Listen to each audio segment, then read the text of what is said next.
एक समय की बात है, एक बूढ़ा मछुआरा और उसकी पत्नी एक छोटे से झोपड़े में रहते थे। एक दिन मछुआरे के जाल में एक सुंदर सोने की मछली फंसी।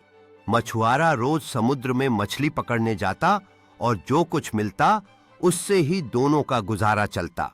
वह मछली बोलने लगी, मुझे छोड़ दो, मैं तुम्हें बदले में कुछ भी दूंगी। मछुआरा दयालु था, उसने मछली को बिना कुछ मांगे ही छोड़ दिया।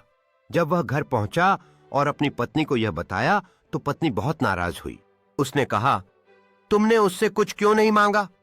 जाओ जाकर उससे नया मिट्टी का घर मांगो। मछुआरा अनिच्छा से फिर गया और मछली से अपनी पत्नी की मांग बताई। मछली ने कहा, जाओ, तुम्हारा घर नया हो चुका है।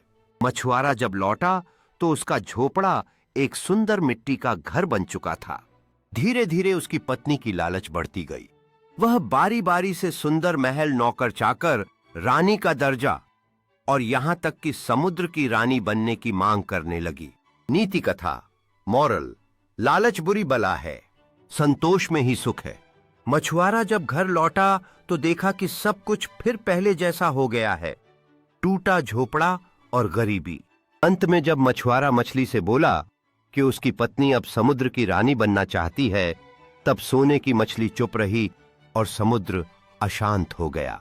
जो जरूरत से ज्यादा चाहता है वह अंत में सब कुछ खो देता है।